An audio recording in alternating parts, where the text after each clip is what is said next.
that top line with McLeod and Nygaard? Yeah. We moved the puck around quick out there this morning. I don't know if that's an indication of what's coming tonight, but it looked all right. It looked like we had some skill out there. Very quickly, just on the goaltending situation, is Koskinen starting tonight? Yeah, Koss will start. He'll play half tonight. Play half. Thank you. Dave, just further to what Tony asked about the top line, in regard to Joakim Nygaard, just how I wouldn't go, let's not say top line. Fair enough. There's four there. That line in particular. Debatable. That line in particular, the progression Nygaard has made and is getting acclimated with North America. What have you noticed about him and his opportunity tonight with that line? I'm looking forward to seeing him tonight. His first game, I thought there was a couple guys. He was one of them. Lots of thinking, too much thinking and not enough playing. And he's had some good practices now. Just get comfortable and go out and play, show what you can do. So he had a couple bursts in that first game, but I'm looking forward to see what he can do. Young McLeod played really well the other night. Like he's a smart, good player, moves the puck well. So we'll see where it gets with Nealer on there.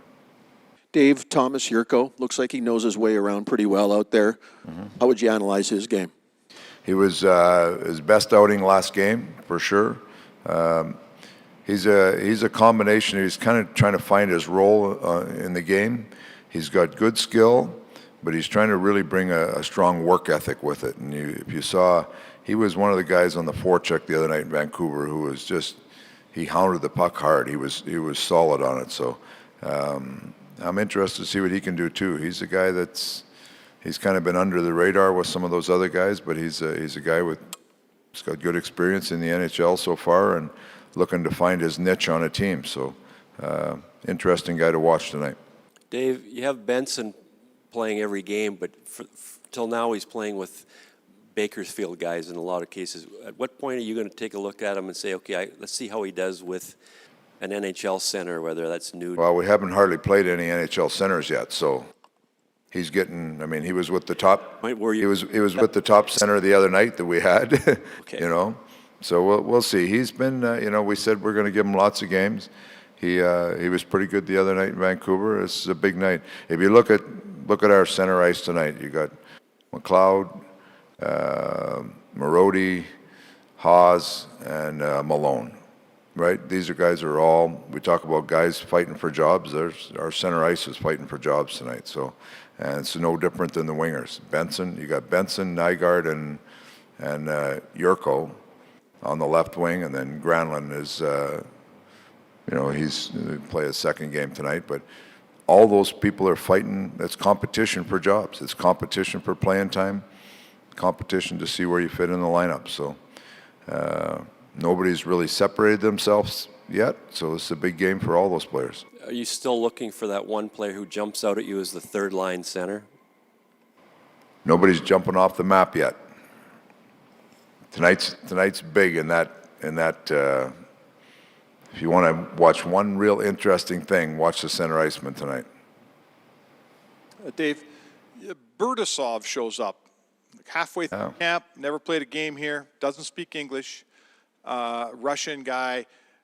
What's your experience with that? You ever play with a player that came over with that situation? I've had a few guys. I actually played with a couple of them in Washington a long time ago, guys that showed up, but it'll be interesting. The key thing there is how quick he can pick things up. We had Glenn Gullickson spent an hour with him and an interpreter yesterday afternoon going through just some tactical stuff, and speaks a little bit of English, not much. But after the meeting, Gully said he went through everything. And the funny part about it was after he went through everything, Burdasov wanted to go back and wanted to be tested on everything, right? So he's trying to pick it up quick. It's we'll see where he gets to. He's traveled. I'm not sure how much training he's put in the last week or so. So he'll practice with the second group today. We'll see where he's at. We've got to get him in a couple games.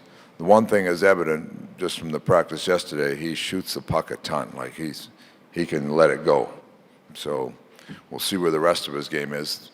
He's a shooter, I know that. Do you have a game plan? Do you play him Friday night? Do you know when he's playing? I want to see how he goes today. Because yesterday he was it didn't take him long to get fatigued out there, and that's a long travel day a couple days before. So we'll see where it is today after practice to determine when we feel he's fit to get in the game. Dave, just in that same vein, is he a guy that has to make the team, or would you guys be happy to kind of send him down to AHL and have some depth there? Or No, that's a conversation that we've got to have with Kenny a little bit. He's coming in to work with us for a bit, get some games, and we're going to evaluate where he's at. But I don't know what the status is after that. Those of us who saw Granlund last year in Vancouver, a lot of injuries down the middle. He played the middle, he played the wing.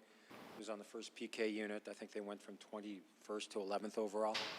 What's the ceiling for Granlund? I mean, he's very versatile. It probably helps your bottom six. Yeah, that's what I look at him as. And when we signed him, I look at him as a versatile player. I think he's going to start on wing with us, and I look him in a major penalty-killing role. I'd like to get him comfortable on a line where we need depth scoring, and it's, our top two centers, hopefully those top two lines can drive some offense, but our bottom six has got to contribute some offense also. I think he can help in that part, as well as be a real good penalty killer. And in today's NHL, you have to have four lines that can play against anybody.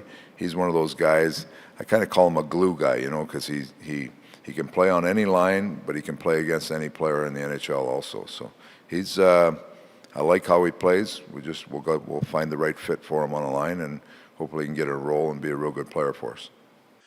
Dave, I know you mentioned that you like the lefty-righty ideally. Caleb Jones played the right side predominantly last year in the American quite well. He's playing there tonight. Do you want to get a look at him on that side? Yeah, exactly. The versatility is something that's an asset for him. There's not a lot of players that do it very well, but I know he's had some good experience there. So we played him a left the other night. We're going to play him a right tonight, and I've talked to Caleb. That's an asset that he has, the versatility that is allow him to go back and forth. And when you get in injury situations, sometimes you have to have guys that jump back and forth. And I want to see how he does on the other side there. All right, thanks.